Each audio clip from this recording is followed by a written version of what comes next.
જય શ્રી કૃષ્ણ મિત્રો, સ્વાગત છે તમારું આપણી ચેનલમાં। આજે આપણે જાણીશું પુરુષોત્તમ માસની કથા। અધ્યાય 9મો મુનિ દુર્વાસાનું આગમન અને કથા છે શ્રદ્ધાનું ફળ। બોલો ગજાનન ગણપતિ મહારાજની જય, પૂર્ણ પુરુષોત્તમ ભગવાનની જય, કાઠા ગોરની જય।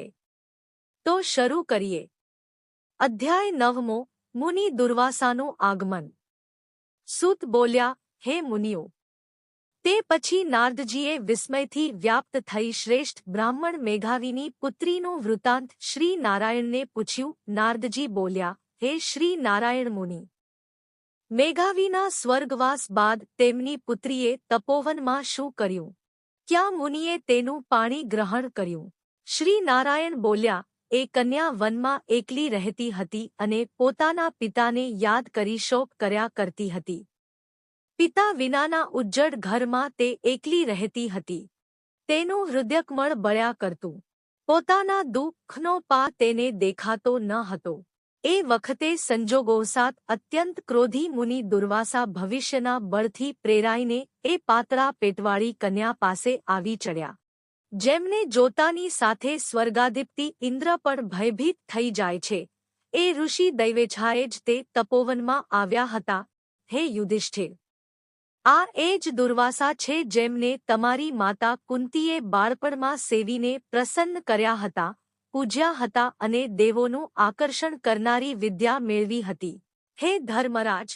દેવો પણ જેને નમસ્કાર કરે છે તેવા આ ઋષિનો કોપ મારા પર પણ ઉતર્યો હતો। આ દુર્વાસા મુનિએ મને એક વેળા રૂક્મણીના સાથે રથમાં જોડ્યો હતો। એ રથને અમે બંને માર્ગમાં ખેંચી રહ્યા હતા। રૂક્મણીને તરસ લાગવાથી તાળવું તથા હોઠ સુકાવા લાગ્યા હતા। રૂક્મણીએ દુર્વાસાની બીકથી પોતાની કાંધ પર રથની ઘૂંસરી તો ઉપાડી જ હતી। તે વખતે તરસથી તેના પ્રાણ કંઠે આવી ગયા હતા અને તે વિહવળ થઈ ગઈ હતી। ત્યારે પ્રિયાના પ્રેમથી વ્યાપ્ત થઈ મેં રથને ખેંચી ચાલતા ચાલતા જ પગના આગલા ભાગથી જમીન દબાવી ભોગવતી નામની પાતાળગંગાને ત્યાં બોલાવી અને રૂક્મણીની તરસને શાંત કરી હતી। આ જોઈ ક્રોધી મુનિએ પ્રલયકાળના અગ્નિની પેઠે જાણે સળગી રહ્યા હોય એમ એકદમ ઊભા થઈ મને શ્રાપ આપ્યો હતો। હે શ્રીકૃષ્ણ! તમને રૂક્મણી ઘણી વહાલી લાગે છે। પ્રિયાના પ્રેમથી વ્યાપ્ત બની તમે મારું અપમાન કરી તેણીને પાણી પાયું છે અને તમારું મહાત્મ્ય બતાવ્યું છે। માટે બંનેનો વિયોગ થાઓ। હે યુધિષ્ઠિર! એ જ તે દુર્વાસા શ્રેષ્ઠ મુનિ છે જે સાક્ષાત રુદ્રદેવના અંશથી ઉત્પન્ન થયા છે। અગ્નિઋષિના ઉગ્ર તપસ્વી કલ્પવૃક્ષનું મહાદિવ્ય ફળ છે અને પતિવ્રતાઓના મસ્તક પરના રત્ન જેવી સતી અનસૂયાના ગર્ભમાંથી તે જન્મ્યા છે। તેમનું શ્રેષ્ઠ મસ્તક અનેક તીર્થોના જળથી ભીની રહેતી જટાઓથી સુશોભિત રહે છે। એ દુર્વાસા મુનિને આવતા જોઈ કુમારી મેઘાવતી શોક સાગરમાંથી એકદમ બહાર આવી તેમજ એ બાળાએ આદર સહિત તેમનું પૂજન કર્યું। વિનય સહિત એ મુનિકન્યા આ પ્રમાણે બોલી, હે મહાભાગ્યશાળી! હે અત્રિગોત્રના સૂર્ય! હે મુનિ! આપને નમસ્કાર હો। આપના પધારવાથી મારા ભાગ્યનો ઉદય થયો છે। તમારા જેવા મહાત્માના તીર્થરૂપી ચરણોની રજ લેવાથી મારો જન્મ પણ સફળ થયો છે। મારા ધનભાગ્ય કે આપ જેવા મહાપુણ્યશાળી પુરુષના આજે મને દર્શન થયા છે। દુર્વાસાએ કહ્યું, ધન્ય છે, ઓ બ્રાહ્મણ પુત્રી! તારો ધાર્મિક સ્વભાવ જાણી હું કૈલાસ પરથી તારા આશ્રમમાં આવ્યો છું। હવે હું સનાતન મુનીશ્વર શ્રી નારાયણ દેવના દર્શન કરવા જલ્દી બદ્રિકાશ્રમમાં જઈશ। ત્યાં એ ભગવાન લોકોના કલ્યાણ માટે એકાગ્ર થઈ અતિ ઉગ્ર તપશ્ચર્યા કરી રહ્યા છે। હે દીકરી! તારે કોઈ પણ જાતનું દુઃખ હોય તે મને વિના સંકોચે જણાવ, હું તને યોગ્ય ઉપાય બતાવીશ। બાળા બોલી, હે ઋષિ! આપના દર્શનથી જ મારો શોકરૂપી સમુદ્ર સુકાઈ ગયો છે। મારે માતા પિતા કે ભાઈ નથી જે મને ધીરજ આપે। દુઃખના દરિયામાં પીડાઈ રહી છું।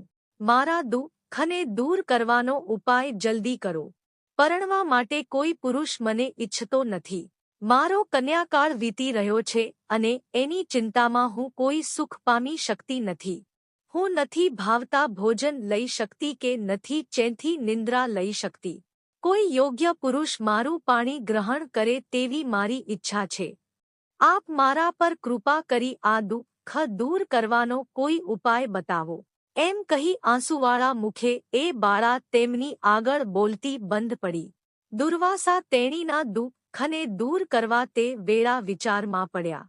શ્રી નારાયણ બોલ્યા, મુનિ કન્યા મેઘાવતીનું આવું કરુણ વચન સાંભળી મહા તપસ્વી મુનીશ્વર દુર્વાસાએ વેદોનો વિચાર કરી અતિશય કૃપાથી એ બાળા સામે જોયું અને પછી સારૂપ કંઈક હિતકારી વચન તેને કહ્યું. ઇતિ શ્રી બૃહન્નારદીય પુરાણના પુરુષોત્તમ મહાત્મ્યનો મુનિ દુર્વાસાનું આગમન નામનો 9મો અધ્યાય સંપૂર્ણ. હવે પતિતપાવન પુરુષોત્તમ માસની શ્રદ્ધાનું ફળ કથાનું રસપાન કરીએ. સુંદરપુરી નગરીમાં એક સુથાર રહે. સંતાનમાં 7 દીકરી અને 2 દીકરા. બિચારો સુથાર વહેલી સવારથી મોડી રાત સુધી મજૂરી કરે ત્યારે માંડ ગુજરાન ચાલે. બિચારાને ધર્મ, ધ્યાન, વ્રત, તપનો કે ભક્તિનો સમય ન મળે. એક પછી એક દીકરીને પરણાવતા સુથાર 50 વર્ષનો થઈ ગયો. એક દિવસની વાત છે. સુથાર બપોરે રોંઢો કરીને કામે જવા નીકળ્યો. રસ્તામાં કથાનું સ્થળ આવ્યું. એક કથાકાર કથા કરે. સુથાર ત્યાંથી પસાર થયો ત્યારે કથાકારના અમૃત જેવા શબ્દ એના કાને અથડાયા. જગતના પ્રાણી માત્રના પાલપોષણની જવાબદારી ભગવાનની છે. તે કીડીને કણ અને હાથીને મણ આપે જ છે. એ ભૂખ્યા ઉઠાડે છે, પણ ભૂખ્યા સુવાડતો નથી. છતાં પણ મનુષ્યને ભગવાન પર ભરોસો નથી અને ચિંતામાનને ચિંતામાં પોતાનો અવતાર એળે કાઢે છે. જે ભગવાનમાં શ્રદ્ધા રાખે છે તે ભવપાર તરી જાય છે. માટે ભગવાન ઉપર ભરોસો રાખો. આ શબ્દ સુથારના દિલ પર કોતરાઈ ગયા. પળમાં પરિવર્તન થઈ ગયું. એનું હૃદય રડવા લાગ્યું. અરે રે, મારી આખી જિંદગી એળે ગઈ. મેં ભક્તિ તો ન કરી, પણ ભગવાન પર ભરોસોય ન કર્યો. સુથારે તો એ જ વખતે દ્રઢ સંકલ્પ કરી લીધો કે હવે થાય એટલું કરવું. મળે તો ખાવું, ના મળે તો ભૂખ્યા રહેવું, પણ ભગવાનની ભક્તિ તો કરવી જ. સુથાર તો ભક્તિએ ચઢી ગયો. ઘરમાં ખાવાનાય સાંસા પડવા લાગ્યા. પત્નીને કચવાટ તો ઘણો થાય પણ એ કશું બોલે નહીં. એમ કરતા પવિત્ર પુરુષોત્તમ માસ આવ્યો. સુથાર અને એની પત્નીએ વ્રત લીધા. રોજ નદીએ નહાવા જાય, વ્રત કરે, દક્ષિણા આપે, પછી ઘેર આવીને પૂજાભજન કરે. ઘરમાં ખાવા લોટ ન મળે પણ રોજ એક બ્રાહ્મણને સીધું અવશ્ય દે. એમ કરતા વ્રત પૂર્ણ થવા આવ્યું. ફક્ત 2 દિવસ બાકી રહ્યા ત્યારે પત્ની બોલી કે હવે ઘરમાં અન્નનો દાણો નથી, વેચવા ઘરવખરી નથી રહી. હવે શું કરશો? છેલ્લા દિવસે વ્રતનું ઉજવણું કરવું પડશે. બ્રાહ્મણોને જમાડી દાનદક્ષિણા આપવી પડશે, તો જ વ્રત પૂર્ણ થશે. સુથાર તો જરાય ચિંતા કર્યા વગર કાલની વાત કાલે, ભગવાન પર ભરોસો રાખ, એમ કહીને સૂઈ ગયો. સવારે વહેલા ઉઠી લોટો લઈ દિશાએ જવા બેઠો. પડી ન જવાય એટલા માટે એક છોડનું મૂળિયું પકડી રાખ્યું. પકડતા જ મૂળિયું ઉખડી ગયું. અંદર ચળકાટ દેખાયો. થોડીક ધૂળ હટાવતા જ હીરામાણેકથી ભરેલો ચરુ દેખાયો. ઘડીક તો સુથાર આનંદમાં આવી ગયો, પણ પછી વિચાર કર્યો કે આ તો દાટેલું ધન કહેવાય. લઉં તો પાપમાં પડું. એ તો ચરુ પર માટી ઢાંકીને પાછો ફર્યો. ઘેર આવીને પત્નીને વાત કરી ત્યારે પત્ની લમણે હાથ દેતા બોલી, તમે તો સાવ ભગત જ રહ્યા. દાટેલું ધન જેના ભાગ્યનું હોય એને મળે. તમારે ક્યાં કોઈના ઘરમાં ચોરી કરવાની હતી? સાવ મૂર્ખના જામ છો તમે. ઘેર બેઠા ગંગા આવી અને તમે કોરાને કોરા જ રહ્યા. ચાલો, મને જગ્યા બતાડો, હું એ ચરુ લઈ આવું. પણ સુથારે તો એક જ વાત પકડી રાખી કે પરધન પથ્થર સમાન ગણાય. હું એ અણહકનું લઉં તો મારો ભગવાન મારા ઉપર રૂઠે.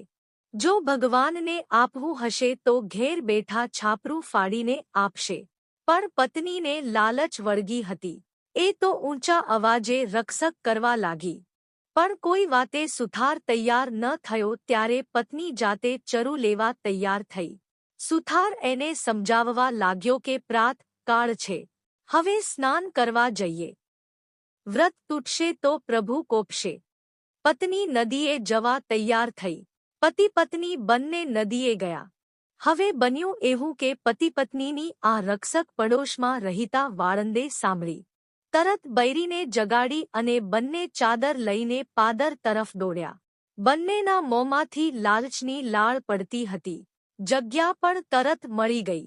તાજી માટી ખોદેલી હતી.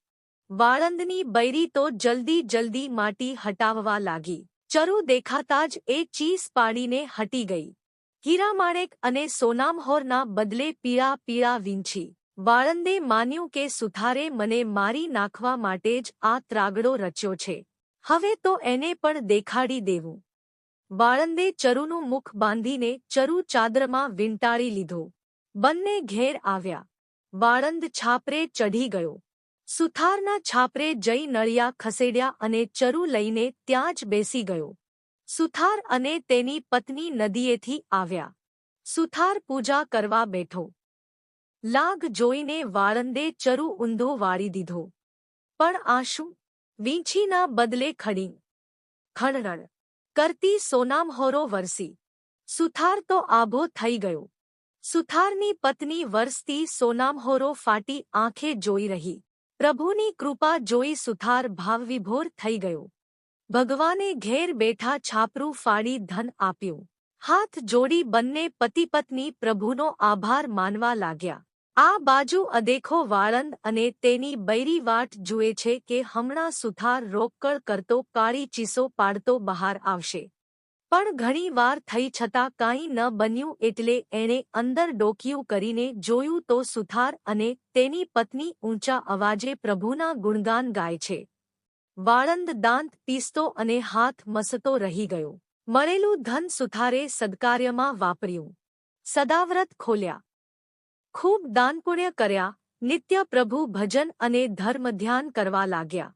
હે પૂર્ણ પુરુષોત્તમ પ્રભુ, તમે જેવા સુથારને ફળ્યા એવા તમારામાં શ્રદ્ધા રાખનાર સર્વને ફળજો. બોલો શ્રી પૂર્ણ પુરુષોત્તમ ભગવાનની જય. કૃષ્ણ કનૈયાલાલની જય. કાઠા ગોરની જય. મિત્રો, જો તમને આ વિડિયો ગમ્યો હોય તો કોમેન્ટમાં જય પુરુષોત્તમ ભગવાન જરૂર લખજો. ધન્યવાદ.